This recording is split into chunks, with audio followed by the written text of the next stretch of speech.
Tá bom.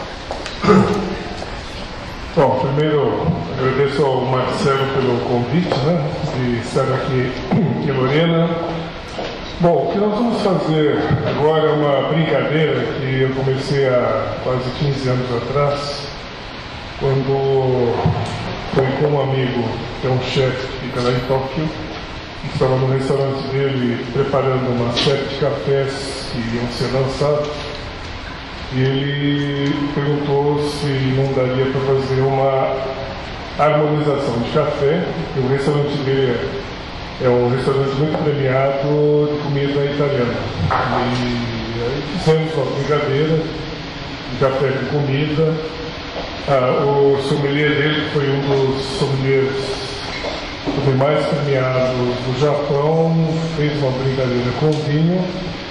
E no final nós vimos que era uma coisa que seria bastante interessante até para as pessoas se sentirem estimuladas a aprender um pouco mais sobre como nós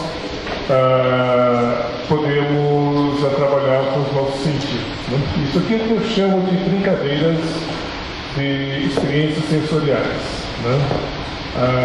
Mais do que um diálogo líquido entre café e vinho, é principalmente um momento que você vai começar a se conhecer melhor. São reações que você vai ter, são respostas e estímulos que o café vai dar a você. Quando você beber o vinho e vice-versa, eles vão te dar uma resposta completamente diferente. E essa experiência, essa brincadeira que é muito interessante, porque com isso faz com que você perceba e compreenda melhor como você reage a cada sabor diferente. Tá? O que nós vamos fazer hoje é um trabalho com 3 vinhos. Tem um que é o Amalaia, que é o único que eu já conhecia, na verdade. Ele vem da região de Salta, é um vinho argentino. É uma das regiões mais altas da Argentina, fica numa área de 1.800 metros acima de Mendoza, e é uma região que vem ganhando grande destaque da vitivinicultura argentina, justamente pelas características de produção, uma região extremamente alta. Para vocês terem uma ideia, são raríssimos locais no mundo onde existam videiras a 1.800 metros de altitude. Tá? Então, só por isso já se tem um quadro que é bastante diferente, né? O segundo é o fato de que aqui é uma uva torrontés, que é uma uva considerada bastante difícil. Alguns dizem que é até certo ponto indomesticável, porém que esse pessoal do Amalaia faz um trabalho que é realmente muito interessante. É um vinho branco, o torrontés é um vinho que tem muito frescor, por isso mesmo tem que ser de safras recentes. O torrontés ele não é um vinho assim usualmente de guarda, apesar de que nós temos alguns enólogos que tentam fazer um trabalho de guarda com torrontés. Porém, vocês vão perceber que é um vinho bastante fresco, com muito frescor, muita fruta. É um vinho que eu diria bastante interessante. Ele foge à regra geral dos torrontés, porque a Amalaia é uma vinícola de primeira linha. Vocês vão perceber que todo o processo é muito bem conduzido, foi bem conduzido, e o vinho, tenho certeza que vai ser muito interessante para vocês. Vamos servir então o vinho, por favor? Amalaia é o vinho torrontés. Vamos começar com o torrontés. Vai colocar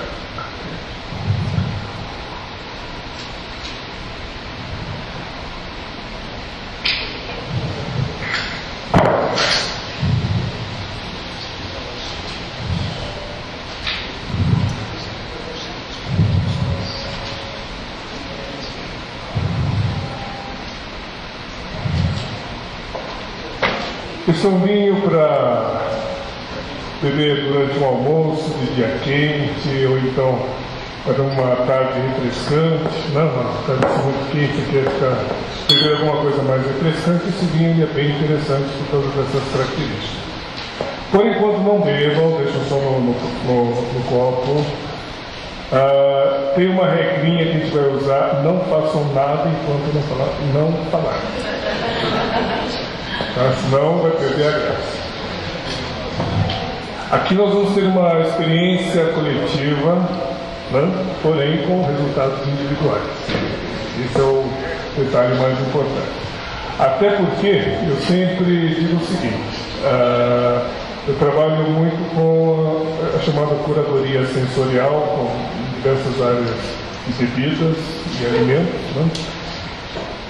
E cada um de nós é um equipamento muito sofisticado que avalia bebidas e comidas, né? Então cada um de vocês é como se fosse um equipamento de um fabricante específico. Claro que vai mudar o modelo e o ano de fabricação, mas cada um de vocês tem condições de realmente provar muito bem. Então são duas coisas que eu vou pedir para você. Primeiro, uma das regras básicas que nós trabalhamos com experiências sensoriais não se preocupem, você sempre tem que confiar nos seus sentidos. Essa é a primeira coisa. Tem gente que começa a falar um monte vão dar descrições quilométricas de um vinho, de um café, de um pedaço de pão, de um pedaço até de linguiça, né? Mas muitas vezes parte disso só é possível depois que, principalmente for um profissional da área com muitos anos de experiência. E, em geral, como regra, eu sempre falo, primeiro você tem que confiar no seu sentido. Se você comeu alguma coisa, por mais que uma outra pessoa diga, olha, isso aqui é muito maravilhoso, etc, então, mas se você não gostar, não adianta, não vai gostar, tá certo? Esse é o primeiro ponto. Então confie no seu sentido. Aqui é diferente. Aqui nós vamos fazer um treinamento do seu sentido. Então o que torna uma pessoa diferente da outra começa com a nossa genética. Tá? Por isso que as nossas digitais são únicas, a nossa íris é única e a nossa língua é única. Não existem duas línguas iguais. Isso é genético. E por isso mesmo que duas pessoas não têm a mesma experiência, o mesmo resultado ou a mesma percepção de uma experiência. Se alguém falar que sentiu a mesma coisa, pode trocar. É impossível, isso não existe.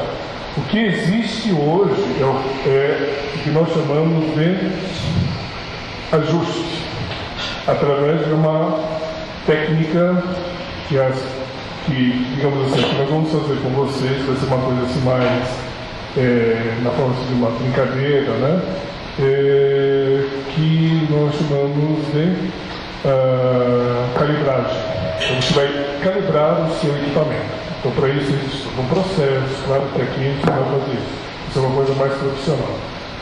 E através do modelo de calibragem é que as pessoas passam a ter uma percepção, né, ao compreender que tiveram uma percepção parecida, mas nunca vai ser igual.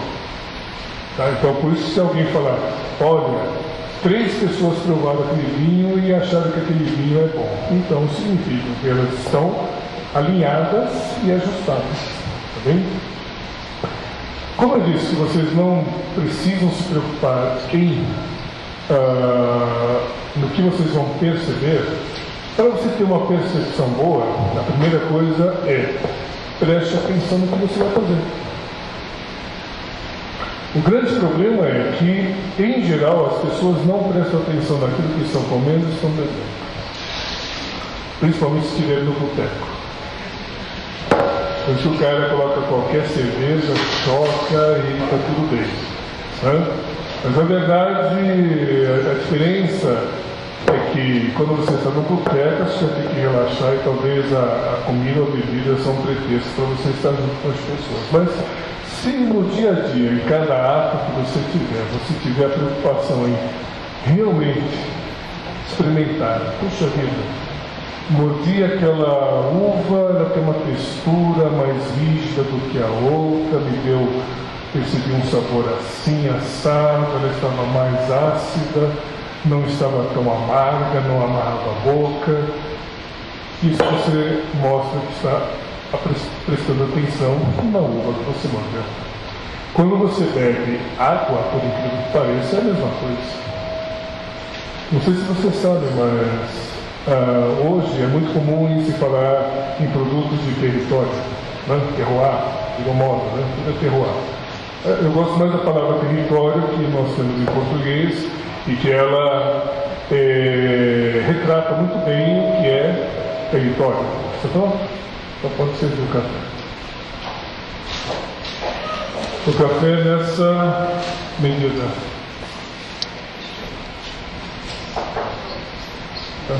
Então, o território significa o quê? É a origem. Porque se nós pensarmos, quase tudo hoje, vocês que estão morando em cidade, é algo industrializado. Sendo industrializado, você não sabe mais a origem daquele produto. E os produtos industrializados, eles têm uma série de coisas para que eles possam, primeiro, durar mais tempo, né? Até 6 meses, dependendo do tipo de alimento, todo tipo da bebida e assim por diante. Então você não sabe a origem. E a água é o que nós chamamos de produto de território por excelência, porque não existem duas fontes que têm águas iguais no mundo. Então, por isso que a água é um produto assim, maravilhoso nesse aspecto. Você pode ter a cada 10 metros uma água completamente diferente. Se você for furar um poço, a água vai ser efetivamente diferente. E isso muda. Então, se você começar, inclusive, a prestar atenção na água que você bebe, eu posso dizer que você vai começar a perceber o mundo, ou olhar o mundo e sentir o mundo de uma maneira diferente. O café que nós vamos acompanhar, ou que vai dialogar com esse vinho, é um lote bem especial. Foi produzido por um produtor em Paracatu, Minas Gerais. Paracatu, para vocês terem uma ideia, fica na divisa com Cristalina, está no mesmo alinhamento de Brasília. Todo mundo fala, nossa, está na região quente. Sim, cafeicultura irrigada. Só que esse café ele foi todo produzido sob sombreamento. Sombra. Então isso mudou totalmente a forma como a planta ela vai responder às condições, como ela vai crescer, a frutificação fica toda diferente. Imagine que, só que é uma técnica muito moderna. É um projeto que nós começamos a conversar há quase 7 anos atrás, eu e esse meu amigo. Ele é um grande produtor e ele tinha uma grande preocupação. Puxa vida, eu tenho uma grande produção, mas não adianta só eu fazer cafés especiais. Eu preciso ter, dar vazão ao meu volume, eu produzo muito volume, mas não só. Como é que você pode ter uma fração, digamos, 500 mil sacos de cafés especiais, mas eles têm ainda mais 40 mil para serem vendidos. Então, é uma quantidade enorme de café. E aí, que é muito comum na região do Cerrado, produtores com esse volume de produção. É uma enormidade. Quando a gente fala isso, 40 mil, 100 mil sacos, o pessoal acha que é até coisa doida, mas é uma realidade que nós temos aqui no Brasil. E ele, que foi, inclusive, professor de fisiologia de café na Universidade de São Paulo, em Jaboticabal. Depois de muita conversa, vamos fazer um sombreado que vai ser alternativo. Só que é um sistema de sombreamento diferente. A sombra, as árvores não ficam todas no meio do cafezal. Aliás, o cafezal não fica no meio das árvores, mas é somente as sombras das árvores que são projetadas no cafezal. Tanto que é tudo mecanizado. Isso é muito interessante. Tá? Outra coisa que, por causa disso, houve uma mudança, para vocês terem uma ideia, de 6 graus na temperatura. Mudou completamente. E esse é um café que, apesar de ser de uma região que normalmente não daria cafés com grandes características, ele acaba ficando muito interessante. Então, a primeira coisa, nós vamos trabalhar com água. Todo mundo tem água? Já. Vocês devem ter um copo, eu espero. Tem copo para todos? Então vai ser uma para água. Vou pedir para vocês colocarem água suficiente para vocês poderem beber. Pode começar.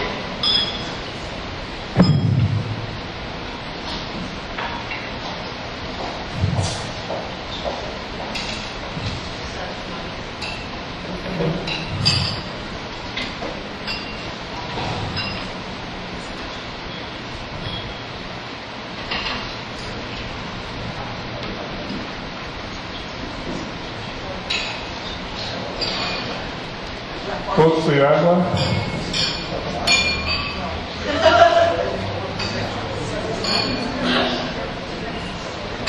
Cheirem água. Sentiram algum cheiro diferente? Alguém sentiu? Ainda bem, né?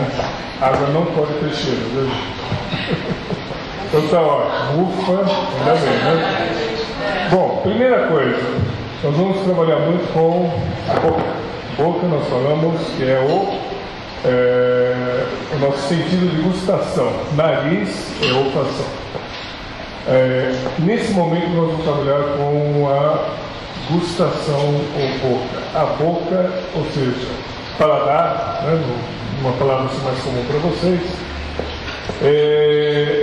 lembra, tem uma característica que lembra aquele peixinho azul daquele filme Procurando Nemo. Não sei se vocês assistiram.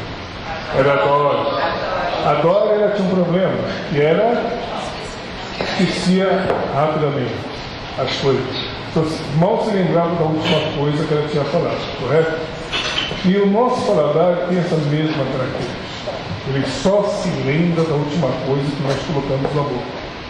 Então, se vocês tiverem comido ou bebido qualquer coisa, nós vamos usar a água como referência. Ela vai limpar. Então, eu vou tomar um gole. Pode dar uma bochechada, não é feio. Tá? Parece que na verdade não é. Beberam? Todos beberam água? Ótimo. Então, o que nós fizemos agora foi dar uma primeira lavada. Então agora nós vamos, o segundo gole é o que vale para você sentir o sabor. Então vamos beber o segundo gole de água. Agora você está sentindo o sabor dessa água. O sabor que é mais pronunciado é o descalço. Bom, tudo bem. Todos beberam? Ótimo. Primeira coisa que nós vamos beber agora é o café. Aliás, perdão, café não. Vamos para o vinho, vai. Vamos começar pelo vinho. O vinho você vai conseguir perceber o aroma. Pode mexer, que ele não vai cair. Quem não estiver acostumado, faça assim, ou com a mão, ou então aqui na mesa, faz esse movimentinho. Tá? Senão você vai tomar um banho, se estiver acostumado. E cheiro. Lembra o quê? Cheiro dessa. Champanhe, que mais? Cheiro a vinho, que mais? Maçã, muito bem, maçã verde. Maçã verde, que mais? Uva verde. Aquela Itália, né? Uva Itália, lembra bastante. O que mais? Não, álcool. Detalhe, vinho, isso aqui não, talvez porque, mas vinho não pode desprender álcool, como se tivesse colocado álcool. Se você sentir o cheiro de álcool, mas de álcool sozinho no vinho, é porque o vinho é de qualidade ruim. Tá? Essa é uma regrinha básica. Então, esse vinho aqui é um vinho bem legal, ele não tem isso. Mas ele tem, obviamente, o álcool. Tá bom? Então, vocês vão beber um golinho.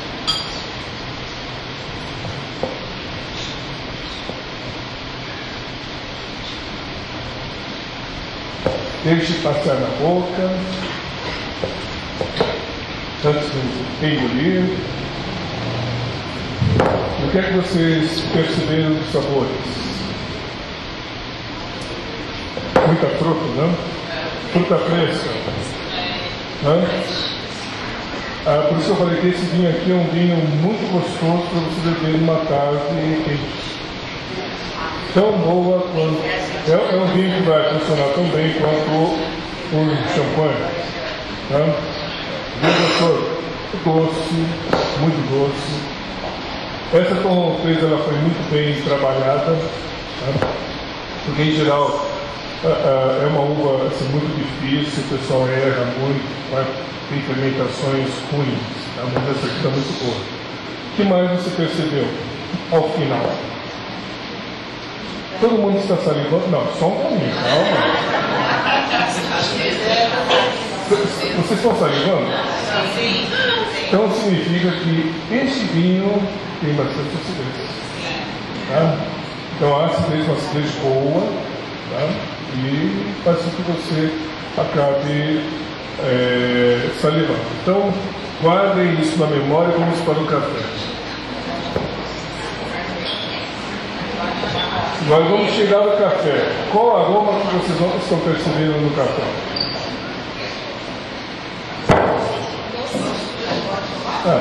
Não. Nariz. Apenas que cheiro vocês estão percebendo? Casquinha de pão. Oi? Casquinha de pão. Saindo da fornada. Casquinha de pão. O que mais? Pão torrado. Caramelo. O caramelo dele é bem característico, né? Tem muito caramelo nesse café. Agora na boca. Vamos lá? Vamos comer?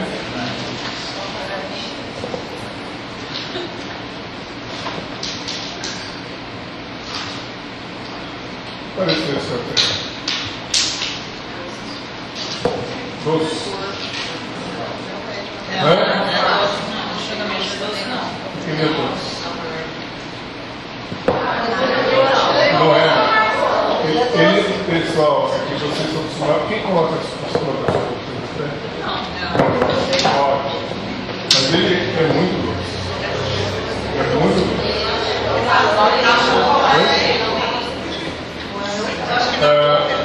Oi?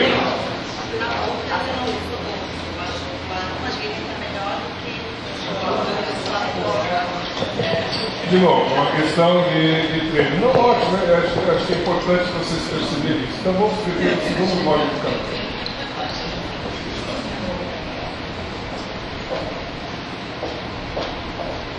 Ele mudou? Ele não está nada. Deve estar confundindo menos doce com amargura. A amargura é uma sensação diferente. Eu acho que Oi? Agora ele sumiu. Ficou mais doce. Ele ficou mais doce no segundo. eu acho que ele melhorou. Não, tudo bem. Então tá ok. Agora. Oi? Bem suave. É bem suave. De chocolate é bem suave. Aliás, o chocolate, detalhe pessoal, chocolate, notas de chocolate que você percebe no café, sempre daquele chocolate não ao leite. Chocolate sem açúcar, 70% e tal. Porque o chocolate ao leite, ele não é chocolate. Só para vocês terem uma ideia. Tá? Ele não é chocolate. Então, vamos ver uma musiquinha. Todo mundo dançando. Vamos agora voltar para o vinho. E vamos ver o que acontece com o vinho nesse primeiro gole.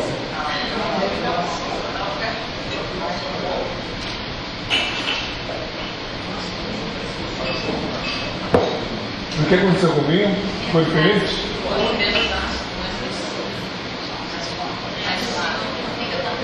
O suave de vocês provavelmente é o adocicado. Tá? Quem fez isso foi o café. Então significa que esse café, pelas características dele, ele fez com que o vinho se parecesse muito mais doce do que era inicialmente, quando vocês provaram a primeira vez. Mas será que ele realmente é tão doce assim? Então tome mais um gole desse vinho de novo. Agora o segundo gole. Peraí, calminha. Como você saiu do café e veio para o vinho, você acabou de fazer o que nós chamamos de comparação por contraste. Então você saiu de um muito distinto com o outro e percebeu o que é que o outro fez com que esse último se destacasse. E você percebeu que, além da fruta, a doçura. Agora é ele com ele. Veja o que acontece.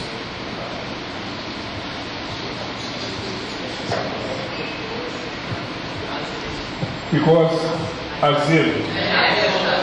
Voltou o frescor, a acidez. Então significa que é o café que fez com que você percebesse nesse contraste a maciez do vinho. Tá bem? E isso acontece por quê? Alguém ainda tem um pouquinho de café? Então vamos tomar o último gole para fazer esse contraste.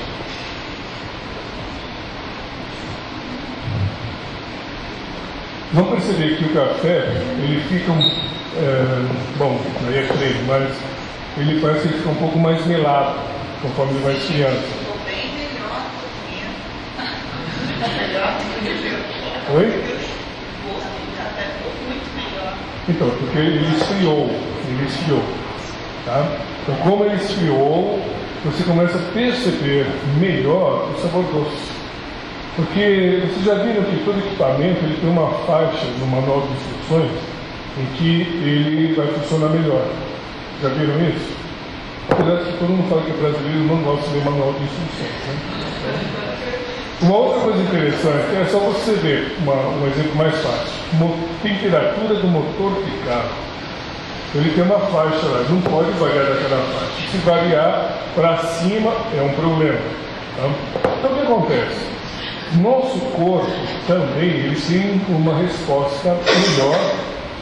São vários estudos médicos de fisiologia que mostram que nossa temperatura do corpo média é de quanto? 36,5, 36,7, né? Se você pegar isso, somar 5 para cima e 5 para baixo, que é a faixa de temperatura das coisas, você vai perceber melhor os sabores. Assim, muito acima, quando você tem uma diferença de mais de 10 graus, você começa a ter até a sensação de desconforto, que é sinônimo de dor. Então, se eu vou para 45, quase 50, eu começo a incomodar pelo calor. Né? E a volta é a mesma coisa, pois coisas muito frias também são incômodas para a gente.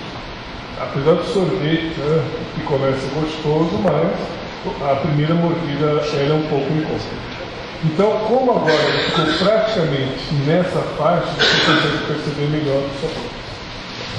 Eles conversaram bem, não conversaram? O que você percebeu? O café faz com que o vinho ele fique mais macio.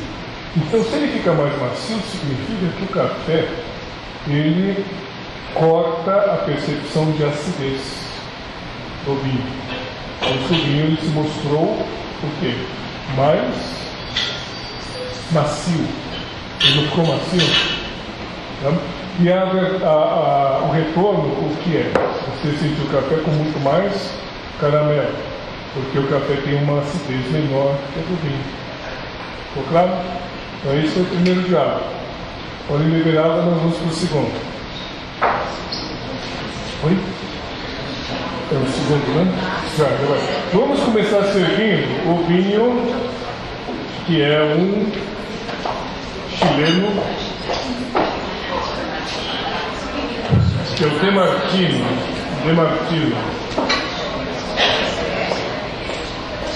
Eu solamente que a única coisa que eu posso dizer é que ele é chileno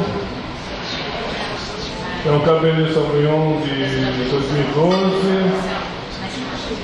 Infelizmente, não existem outras informações desse vinho.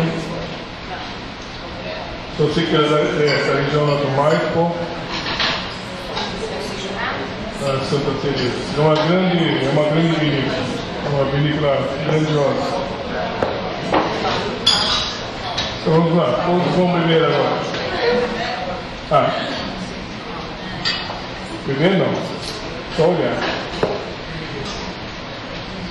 Então o pessoal está sentadinho.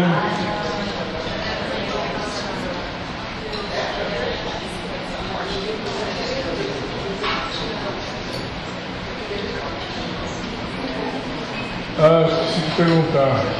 Alguém aqui menor de 18 anos? Então não pode beber, hein?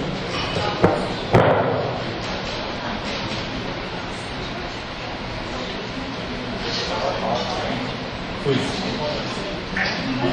Eu vou pedir o café. Deixa eu só pedir.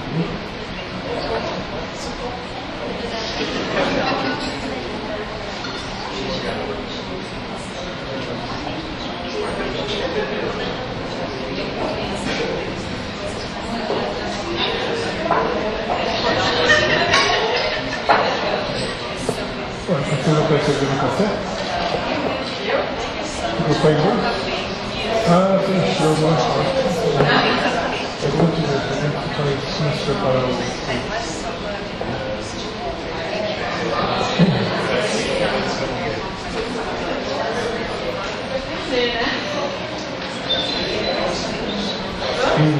Tá bom, obrigado.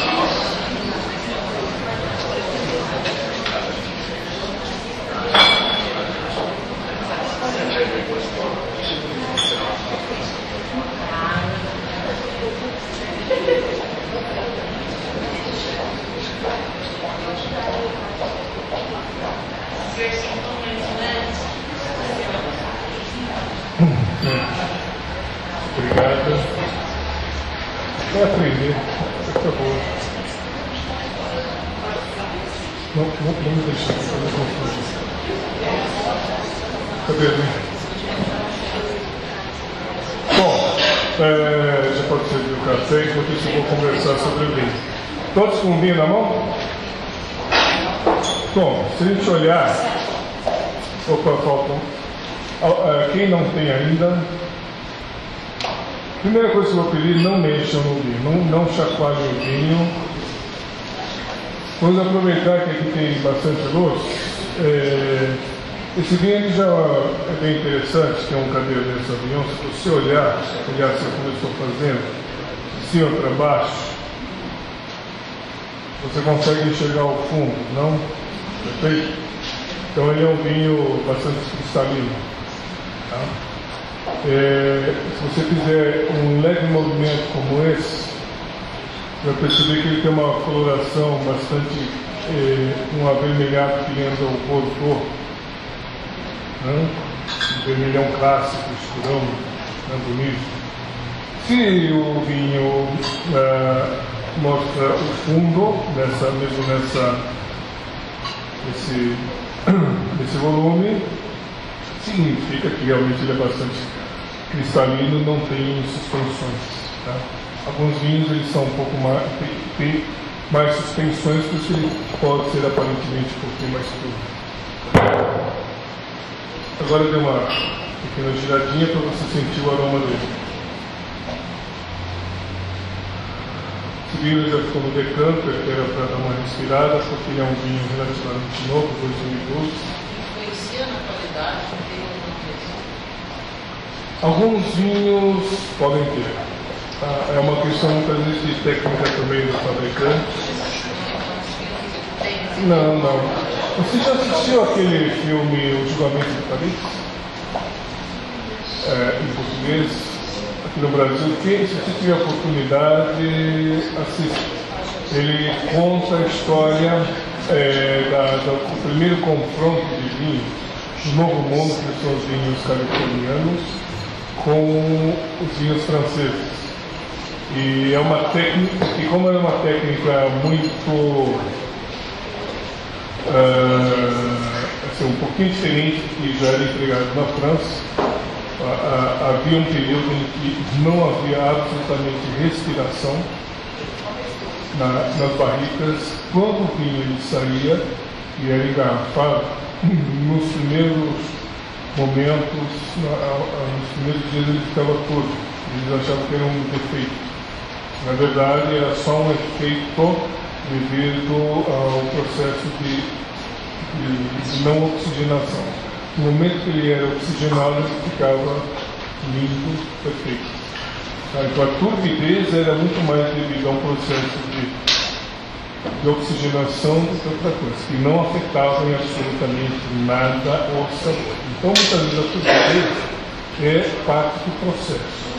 Necessariamente não significa que isso seja um problema. Tá? Pois não? Todo vinho safra nova precisa oxigenar, deixar um tempo abrir a rolha de chá, colocar no isso para o nosso dia a dia. Na verdade é o seguinte, esse vinho eu diria que é um vinho bastante recente.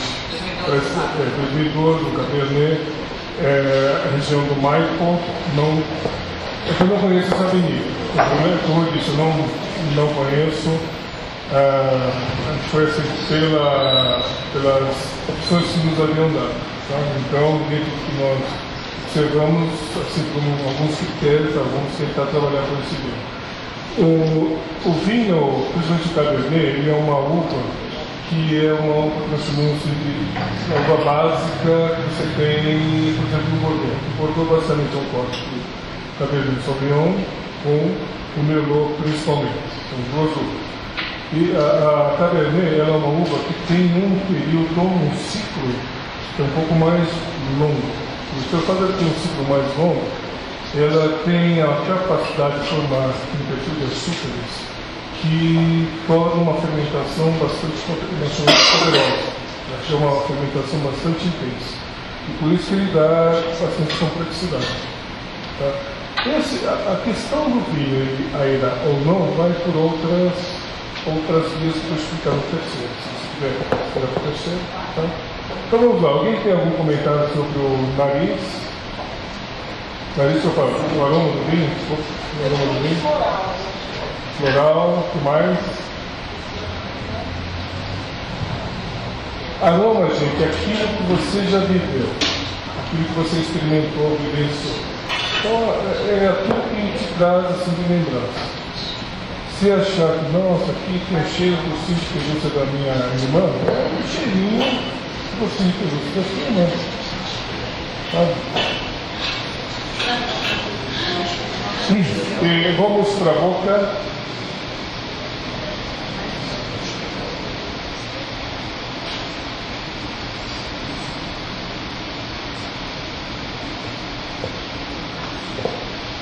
E aí? Por que seco?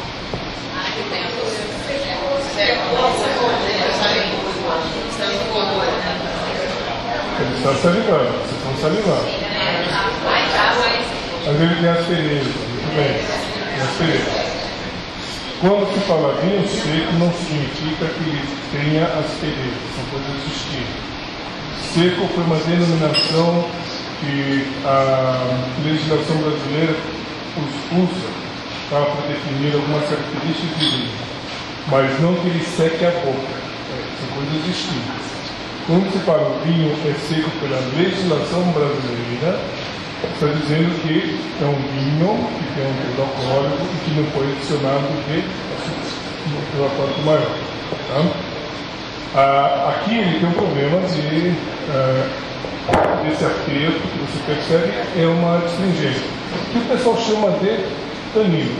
O pessoal do vinho chama de tanino. Tá? Aí o pessoal fala que tem os bons e maus taninos. Tá? Na verdade, eu vou ser bem franco com vocês, tanino é que nem buraco. É ou não é?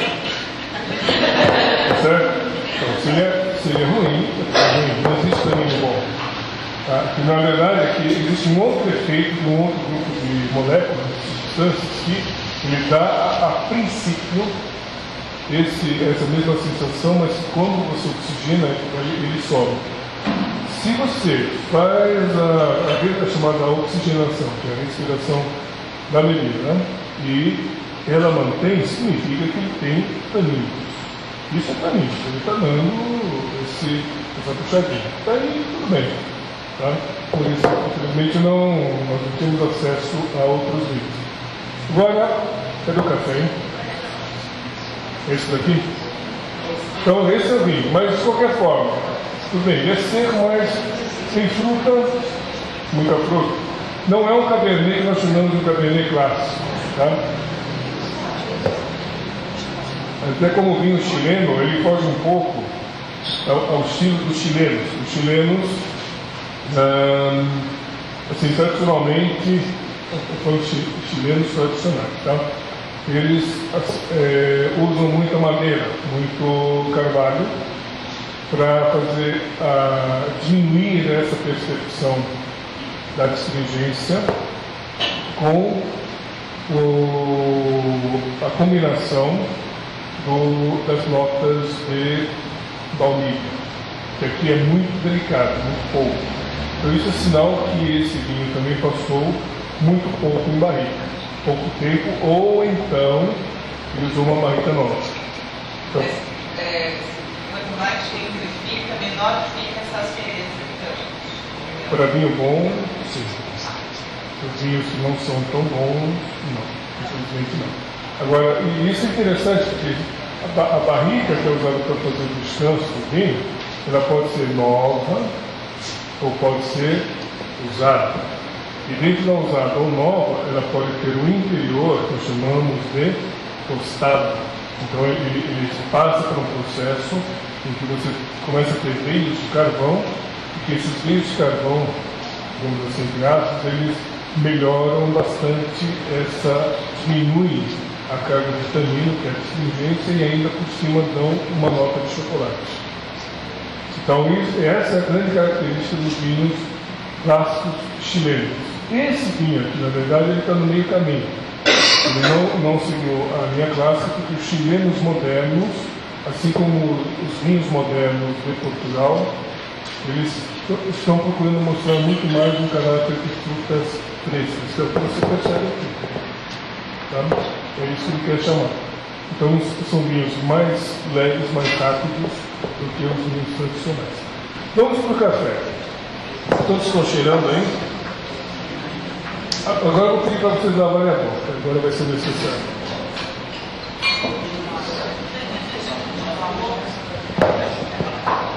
Todos beberam água? Agora é importante, porque esse café já é muito diferente. O que vocês perceberam de cheiro na lista do café? Cheiro de café? Tem cheiro de café? Hã? Ah, lembra melado. Uau. Bom. Alguém percebeu mais alguma coisa?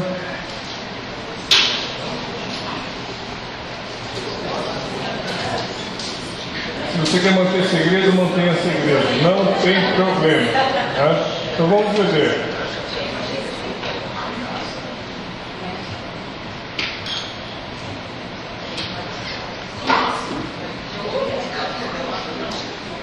Oi?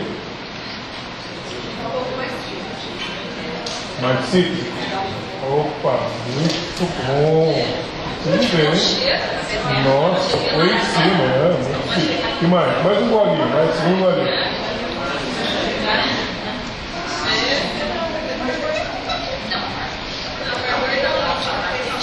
Oi? Eu posso dizer que esses cafés não têm amargura. Tá? Vocês estão percebendo um gostinho diferente no final?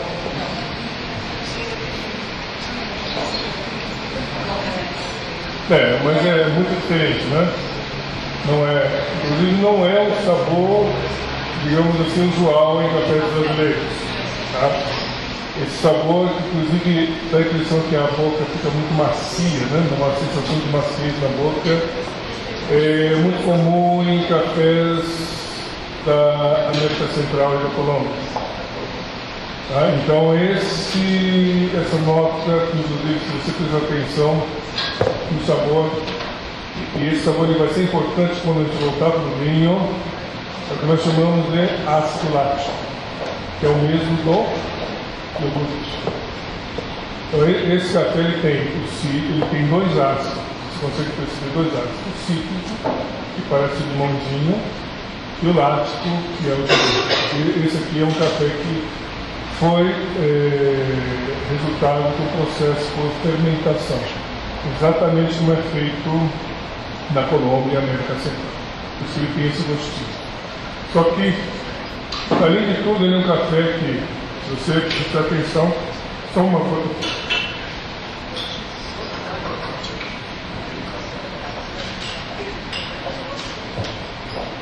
Se você prestar atenção, dá a impressão que ele fica brincando na boca. Se você voltar para a água,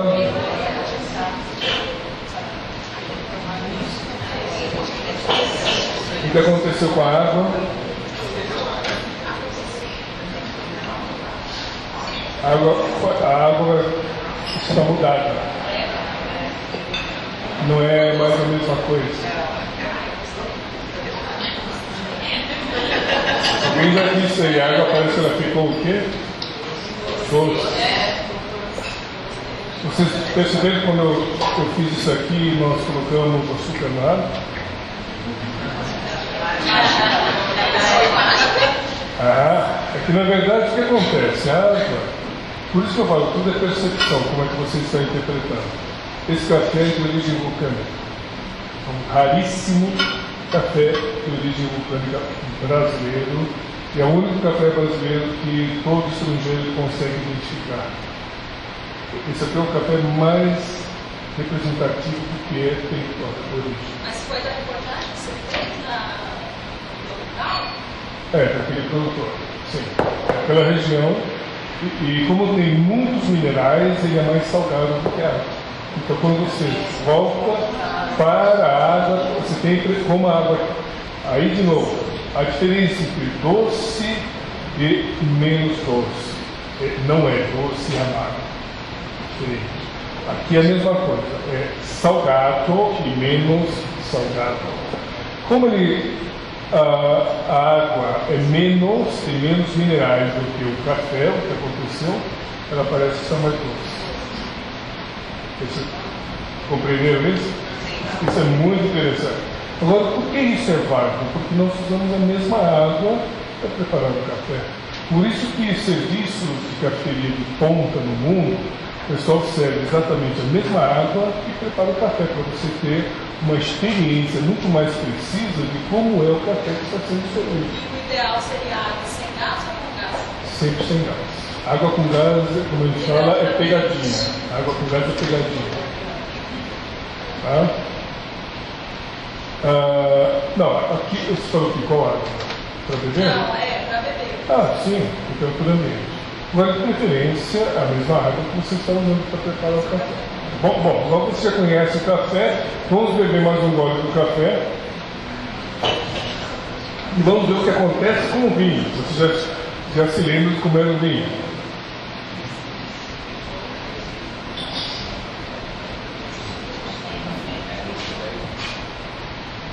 Vamos perceber que ele mudou o vinho.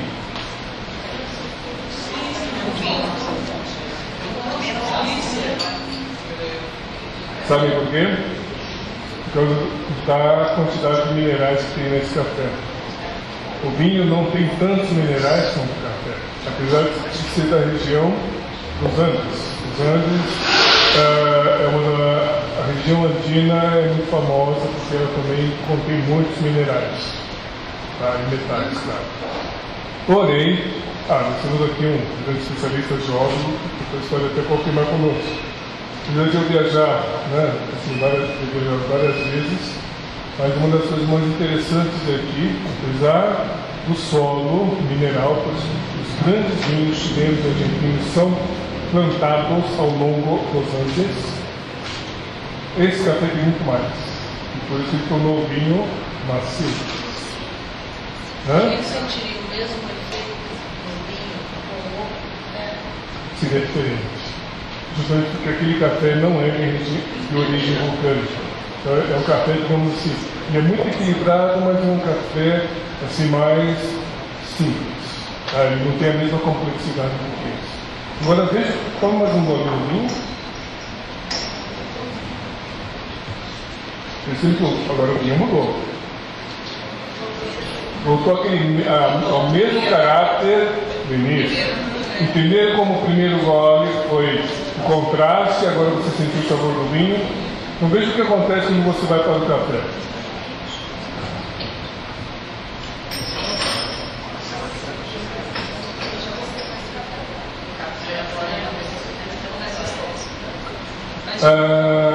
Tem uma coisa muito interessante agora.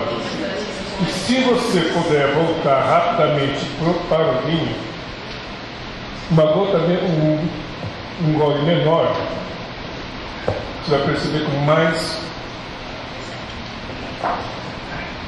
precisão. Um gole menor do vinho. Que gosto que ficou na ponta da língua agora? Meu gosto?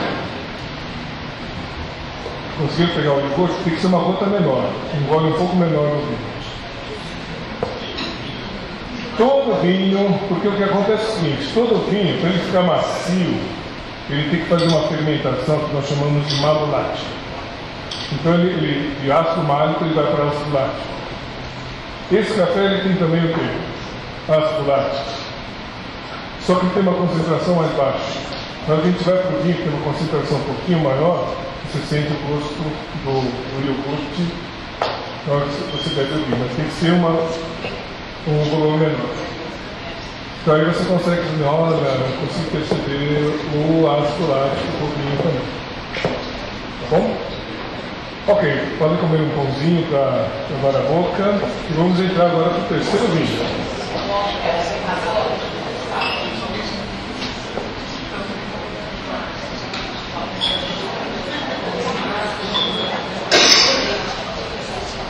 Tá.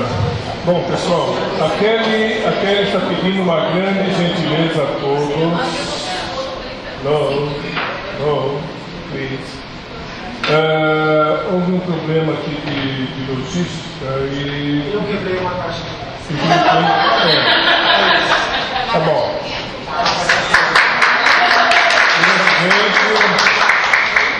Segundo os gregos, isso dá sorte, né? Prosperidade.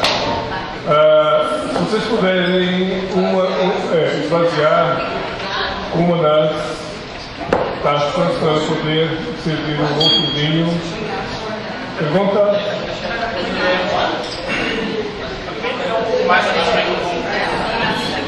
Melhor levar lá o microfone? Thalita, você leva para mim? Oi.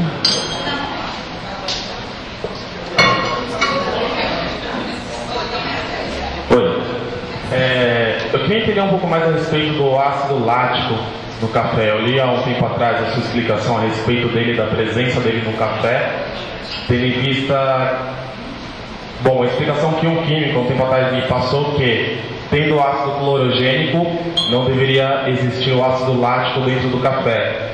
Você deu uma explicação a respeito disso, como que surge o ácido lático no leite, no café. Você sabe só explicar um pouco melhor da sensação do ácido lático na bebida? Só uma pergunta. Você afirmou que pelo fato de ácido clorogênico não pode ter ácido lático? Não, eu falei, foi uma informação que foi passada para mim. Ele falou, eu acho difícil, por existir o ácido clorogênico, ter o ácido lático no café. Ele também falou o seguinte, porém, existe a torra, então não sei o que isso vai interferir e passar para o café. Eu só queria poder entender um pouco melhor. Bom, são coisas bem distintas, tá? Não, então vamos lá. Composto, eu não gosto de usar a palavra ácidos clorogênicos porque eles acabam confundindo. Então, uso uma outra palavra que é compostos clorogênicos. Isso é a família da cafeína. Tá? É da família da cafeína. É tudo que te deixa, primeiro, alegre, desperto e esperto.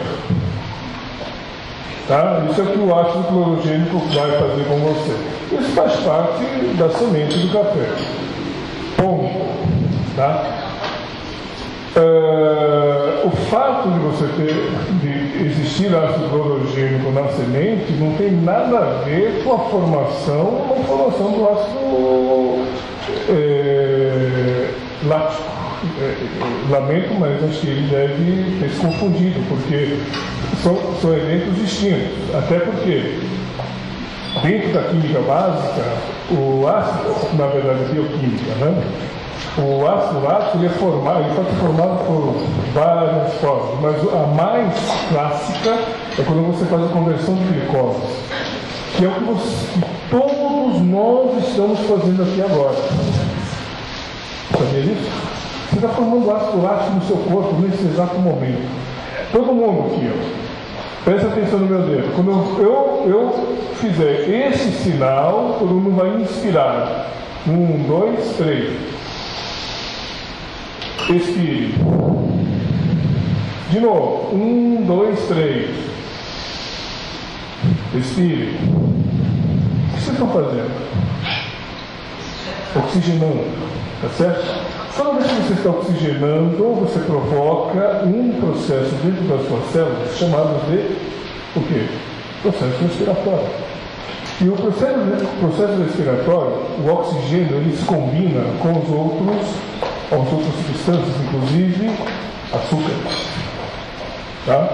E o único açúcar que queima, entre aspas, porque ele é altamente reativo, é a glicose. O resto, não. Quem queima é glicose. A gente fala, quem queima? Quem dá energia é glicose. Os outros açúcares não. Porque a glicose é um açúcar redutor. Então, isso talvez ele deva ter confundido. Justamente pelo fato de você ter açúcar redutor e o café também, você pode ter tranquilamente ácido lático, sem problema nenhum. Tá certo? Tá bom. Próximo. Vamos para o terceiro vinho. O Marcelo já colocou o vinho. Bom, esse vinho é um vinho um pouquinho diferente.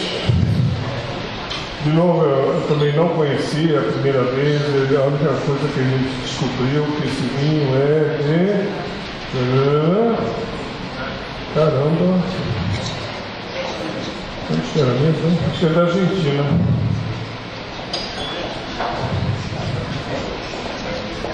Não, esse aqui é chileno. Porém, chama Ercásio, eu não conhecia, mas me chamou a atenção porque isso aqui é um Tempranillo. Tempranillo é uma uva típica da Espanha, tá? Vinhos espanhóis. Gostei do rótulo bastante simpático. O Tempranillo é uma uva assim, bastante temperamental, porém é uma uva que nós falamos, ela tem muito tanino, porque justamente ela é temperamental, porque é rústica. Vocês já ouviram falar no Carlos Café que existe o Catuari vermelho? Mas a linhagem 99, o Catuari vermelho você tem diversas linhagens, tem 44, 44, 99 e assim por diante. 99 ela tem uma quantidade de catuva um pouco acima da média, por isso ela é bastante rústica. E ela foi uma variedade desenvolvida, uma linhagem desenvolvida pelo saudoso Dr. Alcides de Carvalho, né? Foi o grande, o maior geneticista de café do mundo, né? E essa é uma das variedades interessantíssimas que ele criou, que tem como característica pote baixo fechado, porque ele havia pensado essa variedade a partir de catuva para pequenas propriedades, e a partir disso que o pessoal pudesse, com pequenas áreas, ter muitas plantas e ter uma produção alta e assim tornar a sua propriedade rentável com o café, mesmo com área pequena. Justamente essa característica confere rusticidade. Então, por isso que, em geral, ele é um café um pouquinho mais ácido em termos de bebida do que os outros, como o irmãozinho dele, que é o 144. Eu não vou entrar aqui em outros detalhes. Isso eu estou tentando dizer que é mais ou menos o que acontece na Tempranillo. O Tempranillo também, né? Ele tem esse caráter, é uma uva rústica. Em geral, rusticidade, ele vai dar essa característica de tanino, digamos, tanto no café quanto no vinho, porque na verdade o pessoal não conseguiu compreender o momento correto da sua colheita. Então vocês vão entender que na verdade os taninos são muito mais na compreensão do momento correto da colheita de cada fruta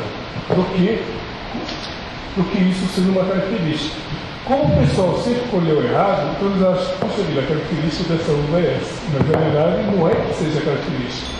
Essa característica ocorreu porque o pessoal manejou errado de uma forma contínua. Tá? Essa uva é muito interessante. Então vamos todos lavar a boca, beber água.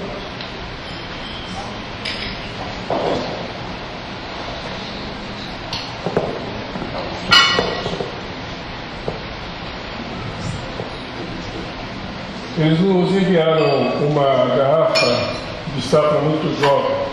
Ele já é jovem,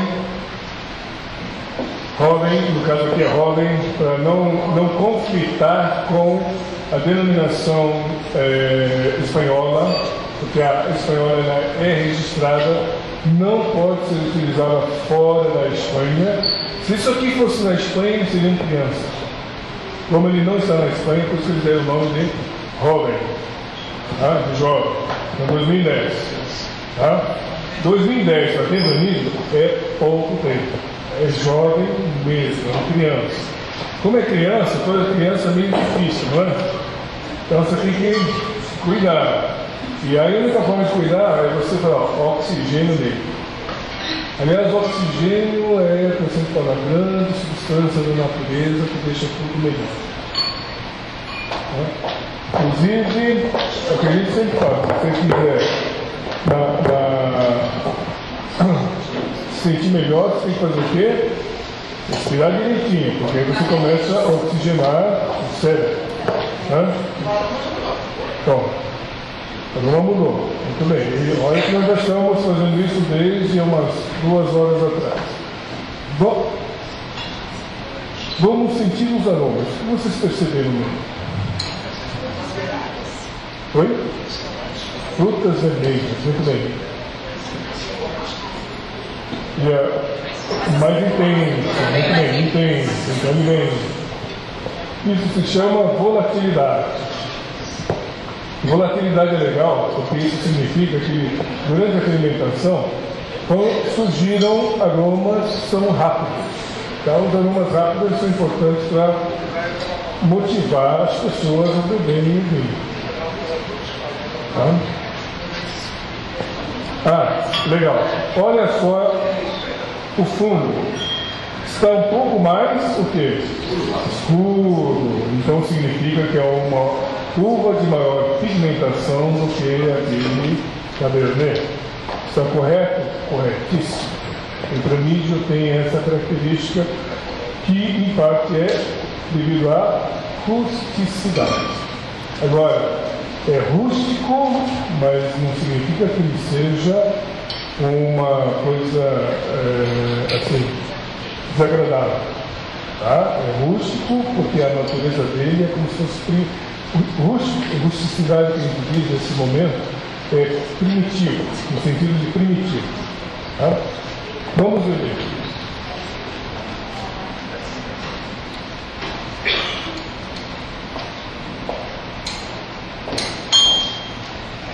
Fruta. Que mais? Isso se chama astringência na língua. Mas ele tem bastante gostinho de quê? De iogurte. Perceberam no final?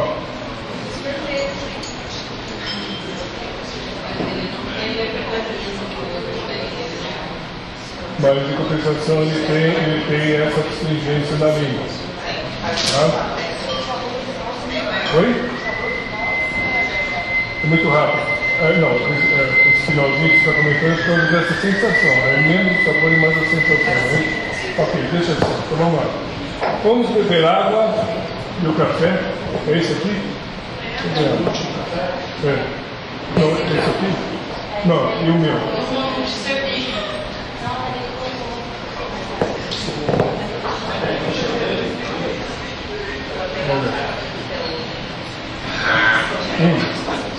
Último café, vamos cheirar. Lavem a boca, que agora nós vamos experimentar o café. Esse aqui também tem que ser separado. Então, como é que. O que lembrou para vocês esse café em termos de aroma? Esse aqui eu pedi para colocar um pouquinho mais para todos, porque é um café muito diferente.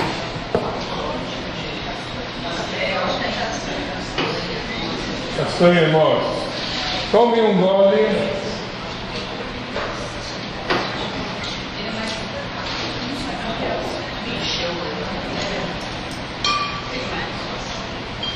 Bastante cortado, não? Então, mais um golinho pequeno, deixe passar na boca e preste atenção no que vai acontecer na boca.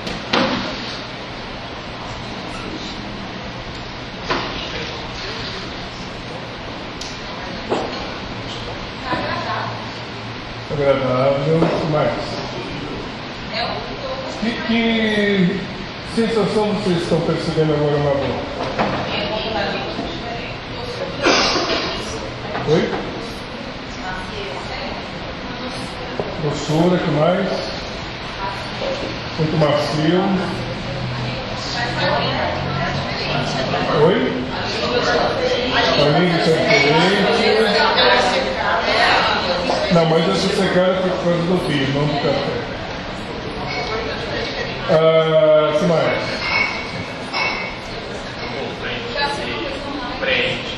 Ele preenche a boca. Estão salivando. Muito bem. A salivação que lembra do limão, não é? Esse ácido cítrico.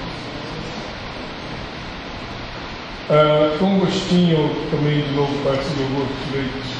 Esse ácido lático. E percebemos mais alguma reação na boca? O dente está diferente, ele não está astringente. A astringência da língua é devido ao vinho. Devido ao vinho. Não foi do café. O café só reforçou, eu vou explicar um pouquinho. Sim, ele é logo. Na verdade, a gente usa a palavra finalização. É que eu gosto, infelizmente, foi uma tradução muito mal feita de uma palavra em inglês. A finalização seria mais adequada. Dá uma sensação de Coca-Cola quente. Exatamente. Perceberam que o dente está pegando? Isso se chama ácido fosfórico. Que é o mesmo ácido que tem na Coca-Cola. Esse café aqui, pessoal, é um raríssimo café que você consegue perceber os três ácidos ao mesmo tempo. Tá? Por isso ele é muito diferente. Cítrico, lático e fosfórico. Você consegue sentir o seu. Se fosse uma quantidade um pouquinho maior, que nós vamos regular. Vocês estão lembrados do vinho? Então beijam mais um golinho do café. E vamos para o vinho. Veja o que acontece no vinho agora.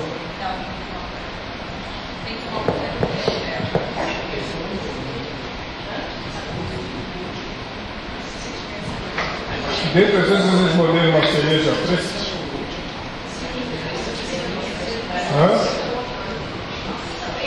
Esse café, ele levantou o vinho de uma forma fantástica. Primeiro, a acidez do café é muito maior devido à presença do ácido fosfórico. Tá? Se vocês lembrarem, o ácido fosfórico, Coca-Cola, numa pia de mármore, acaba com o mármore. Se você deixar uma dentadura, num copo com Coca-Cola, depois de alguns dias não resta mais nada. Porque Coca-Cola, o pessoal que gosta de ter cálcio. Tá bom? Bom, porque é muito forte. Então, a acidez é muito forte, equilibrou a acidez que você tinha no vinho, inclusive a astringência. Então, ele diminuiu a astringência do vinho, ele melhorou o vinho. Agora, observe o que acontece quando você volta para o café.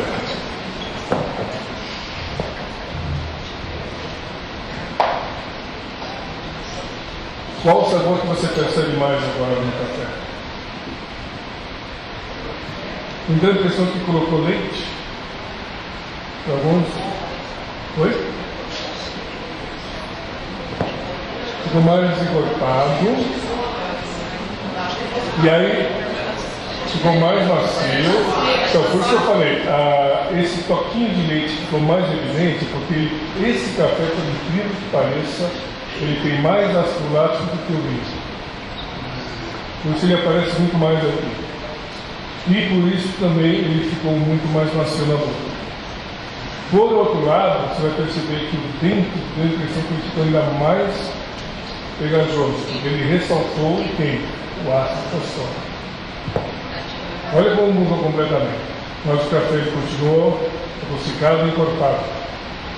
Detalhe, nós fizemos uma concentração justamente para ficar equilibrado com a concentração do vinho. Esses 3 vinhos. Por isso você conseguiu fazer esse diálogo no mesmo nível. Se fosse um expresso, nunca você conseguiria fazer isso. Até porque o expresso ele tem um probleminha a mais, que são os óleos. Os óleos. Por isso que no preparo de café existem duas grandes famílias. Café com óleo ou café extraído sem óleo. Eles são distintos.